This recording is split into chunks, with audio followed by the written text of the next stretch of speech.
Hello, and thank you for looking at this little bit of information. We're going to explain a little bit about a program we're offering for the Certificate 3 in Individual Support in conjunction with our industry partner, Christian Homes Tasmania. My name's Fiona and I'm one of the teachers in the program. I'm just going to start by looking a little bit at some of the sort of areas that you study in this program. So there's things like your communication skills, understanding how the aged care sector is set up and how it works, what it does mean to support people, what the standards are that we have to work to, recognising situations of concern and reporting them, learning how to work with and support people with dementia or mental health issues, or support people that are dying. So the sort of range of different areas we'll study over the duration of the course. Over the duration of the course, there's units that have to be completed to complete the whole qualification. So there are 7 core units. A core unit basically means one, there is no choice. They have to be studied and they're listed there for you to be able to see. So things like infection, WHS or diversity, or provide individualised support. Then there are electives, 6 electives. Now these electives are chosen by industry when we have industry meeting groups, and these are the units that they want their potential employees to have to be able to work as support workers. They're also there for your list. I'm going to talk a little bit later about the compulsory minimum 120 hours of work placement, so I will come back to that. I haven't forgotten to speak about that. When this course is undertaken, it's different in that it's not going to be all on a TAFE campus, as is usually the case. So the first 6 weeks are going to be at Clarence campus, and that's really to give you the basics first before you actually go into an industry placement. But the remaining of the courses, weeks 7 to 25, will be actually undertaken at Christian Homes Tasmania. And they have a number of facilities, one in Snug and one in Blackmans Bay. And when I get to the timetable, I'll talk about this in a little bit more detail as well. When we talk about learning modes in the program, it's talking about different ways to learn. It's understanding that as adults that you have different learning needs and learning structures. It's talking about the fact that some of it's online learning and how that works, and you might do project work or do some group work. Certainly you'll be doing practical skills work, both in the workplace with real people and some simulations when you're at Clarence campus. Timetable information. Before we start talking about that, you just need to understand that it's compulsory to be able to attend a class. I mean, obviously if you're off sick and things like that, life happens, and we understand you can't always be here. But if you are fit and able, you should really be in class, because you miss too much if you're not, especially when we have our face-to-face delivery days. You need to also make quite sure you put aside sufficient time for yourself to do additional study. If you're having trouble or you're not getting through or completing assessments when they need to be completed, we're going to catch up with you and we'll have a discussion about your progress and how we can support and help you. And the same way, if in the work placement there are some issues or problems, or you're having a bit of difficulty getting up to speed, again, you'll be supported and there'll be discussions both with the workplace and us, and the workplace is very supportive of the students. So timetable information to talk about. So it's broken into 3 separate days. And one of those days will be online learning. By online learning, I don't mean we just leave you to it and hope that you're going to get the work done. Online learning is basically, it's a classroom environment, but on the computer. So if the class times are 9 to 3, then your online learning times will be 9 to 3. We'll have 1 day of face-to-face, actually in a classroom environment together, and you'll have 1 day in a prac room, which is the 6 weeks here, and the rest of it, that 1 day, will be in the real life environment, actually working on the floor with real carers in a residential home. So you need to be present as much as possible, otherwise you miss too much. So the first 6 weeks at Clarence Campus, so as I said, I'd come back and talk about this a little bit more. So the first 6 weeks at Clarence Campus are to provide you with the basic skills and knowledge that you need to be able to be safe, to be able to work in a residential home for weeks 7 to 25. So during those first 6 weeks, we look at things like WHS, we look at things like infection control, manual handling, and basic personal care needs, so that when we actually get to the residential home in week 7, you are able to participate as a staff member, obviously not paid because you're a student, but you're able to participate in that residential home as an integral part of your learning. So for the first 6 weeks at Clarence Campus, your online day is Tuesdays, except for the very, very first day, which you can see there's bolded. Tuesday's the 8th of March, and that's because it's your very, very first day and we need to give you an orientation. The Wednesdays will be your prac room day, and that will be from 1:30 to 6:30 p.m. And that's where we're going to learn those basic skills like manual handling and personal care needs that you need to be able to operate safely as a student in the residential home. And Thursdays will be your in-class day. So these first 6 weeks are at Clarence Campus. Okay. Then we move to Snug, which is one of the facilities, Snug Village, which is one of the facilities owned by Christian Homes Tasmania, and that's where your classroom will be as well. Now, due to the availability of their training space, the days are slightly different. They're still Tuesday, Wednesday, Thursday, but what happens on those Tuesday, Wednesday, Thursdays is now different. So Tuesdays will be your in-class day.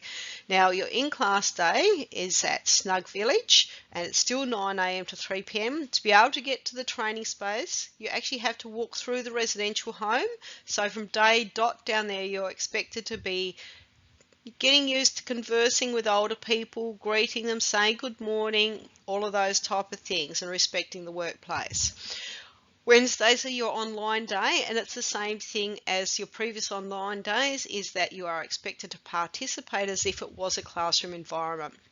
Thursdays are your shift days. Now, by shift days, this is where you develop those skills and knowledge that are really, really integral to supporting an older person. Now, they'll be Thursdays, and it's really essential that you do a full shift because so much happens at the beginning of the shift where handover happens. If there's any issues that have arisen during the night, you get told about it. This is when most people want to get up and start the day. This is where most of the personal care occurs. This is where, if there are health issues or other concerns, they tend to get noticed as someone's getting up for the day. So we've found from experience, and this is based on experience, that it really is important that you are from the shift, which is 6:45 to 3:15, and your teacher will be there as well. Okay, so your placement days in the residential homes will be supported by TasTAFE staff, as well as your actual colleagues within the residential home who've had students before and are very able and happy to support you in your learning. And many of the staff that might support you will have already gone through this process before. If and when you get to the point where you're feeling more competent and we're feeling comfortable, by we I mean the TasTAFE staff and the Christian Home staff are comfortable with where you're at and think you can operate safely, then we can discuss if you wish to do some late shifts instead of a morning one. A late shift 3 p.m. to 11:15 at night. The other thing that will happen on Thursdays, not all of your shifts will be on the floor. Some Thursdays will be allocated for you to go and work out in the community to get experience working and supporting older people in their own homes. A couple of the shifts will be working with the leisure lifestyle assistant and undertaking activities and understanding the importance of leisure and lifestyle and activities and how they're planned. You'll be even hopefully been able to do a shift with the administration to understand what the phrase of the organisation is and how important it is and how to answer phones and deal with family inquiries. And even possibly a bit of time with the laundry staff or the cleaning staff, because infection control in this day and age, as you know, is just of paramount importance. So Thursdays are really busy days, and you'll get so much experience that will benefit you outstandingly. So that's your work placement. Now those Thursdays by attending every Thursday, you'll have more than the 120 hours that you need. So, and that is a minimum, all right, and that's not from us, that is the actual qualification requirements. You must have that 120 hours. So it has to be a compulsory thing to do. If for some reason you're off sick, life happens, things happen. It doesn't mean that you're going to then miss out. What it does mean is that we will have conversations on your behalf and with you and the organisation to see, well, is there another day that we can perhaps organise for you to do a placement, maybe a Friday or a Monday or something like that. So do not, if you've missed a day or two, think all is lost, all right? Like all things, it too shall pass. Right. Your responsibilities, obviously you have responsibilities, especially for placement, and any attendance at the residential home is to ensure that you're organised and make quite sure you've got your home commitments organised, make quite sure you've got your transport organised. That's really important. Remember, we're based out in a rural area, actually in a residential home, so buses won't necessarily, especially the shift days, will not be necessarily possible. So you do need to look at what transport is available and how you're going to get there. Don't forget there's a legislative requirement. You've all heard the news and watched the news, and it's not just COVID you need to make quite sure you're immunised for, but also your flu vaccination.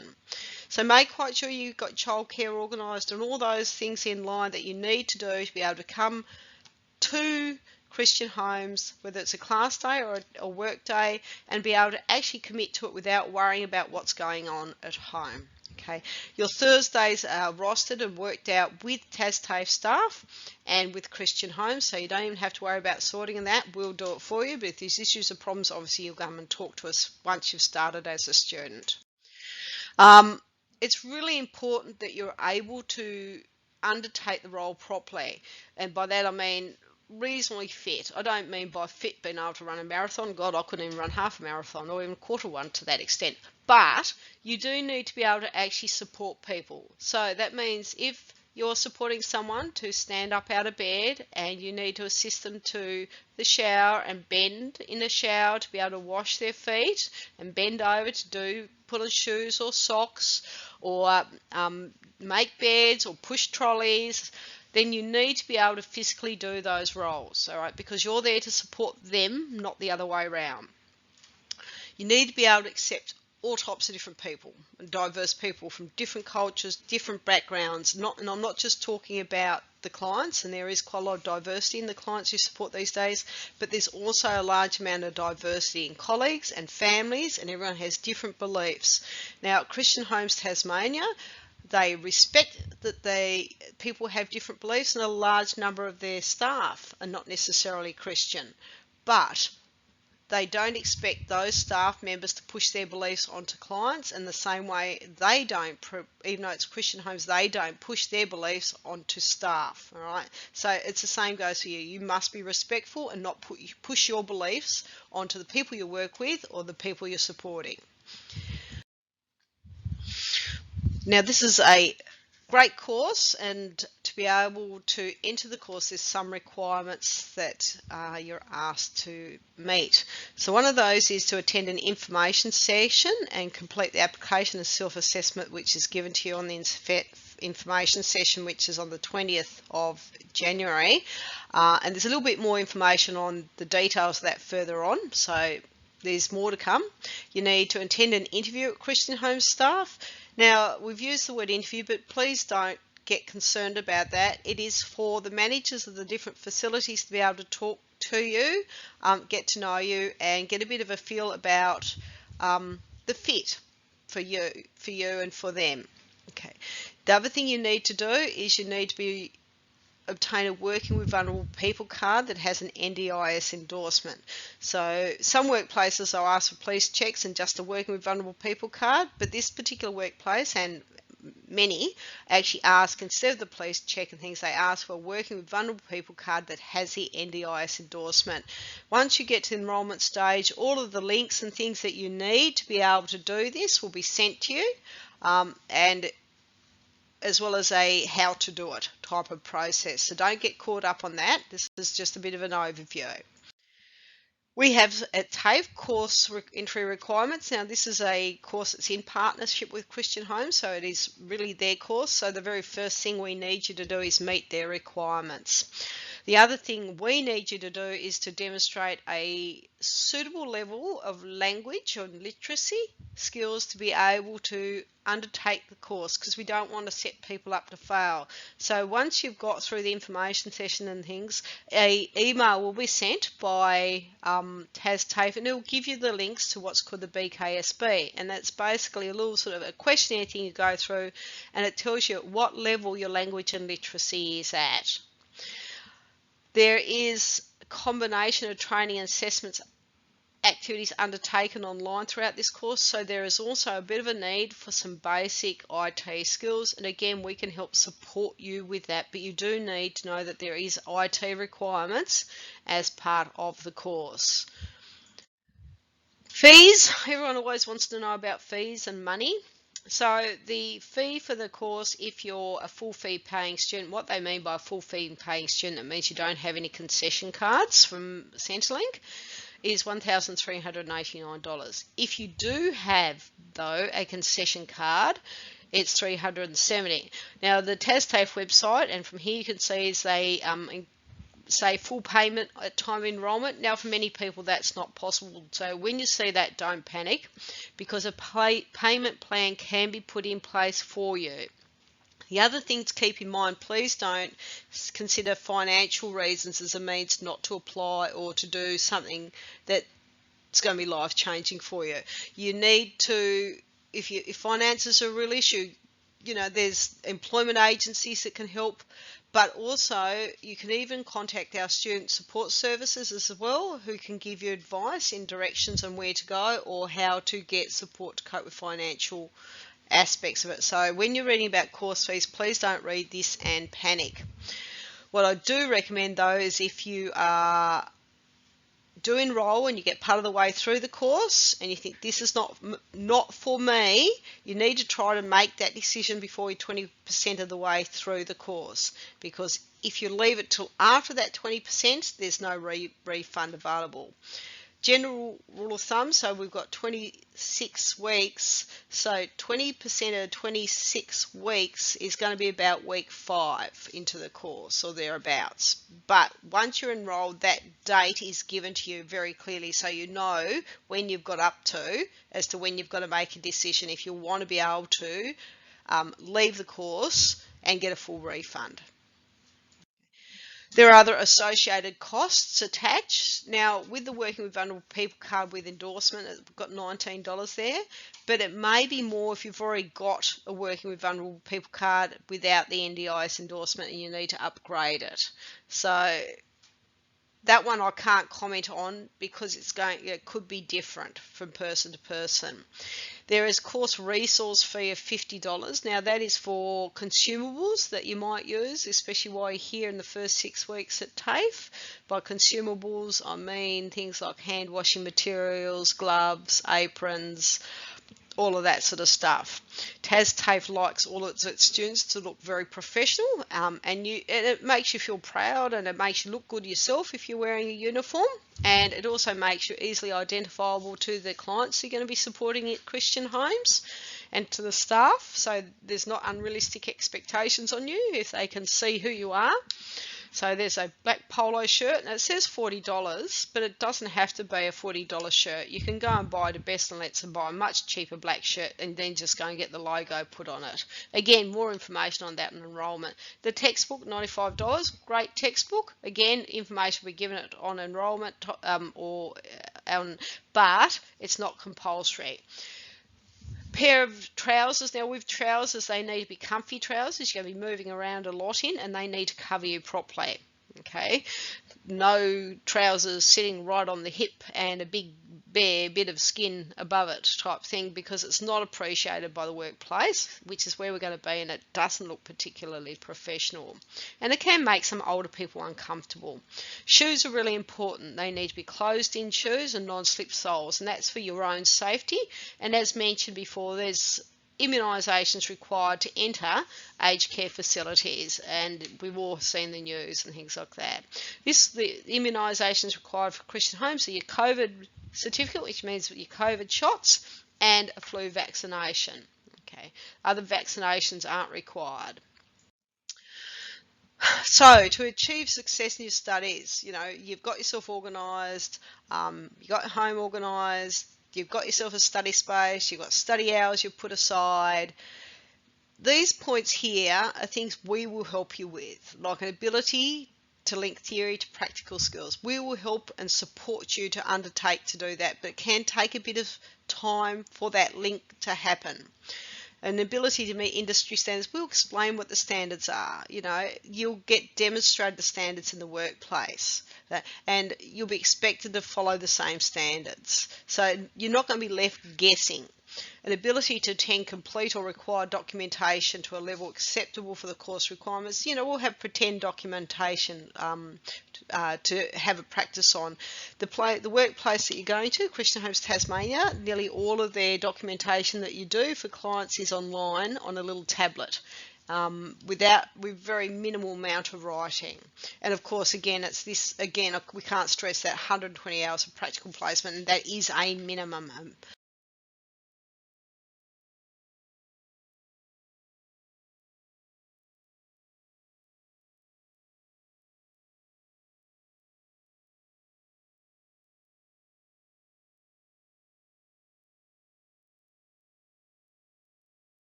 There is also a whole heap of student support available.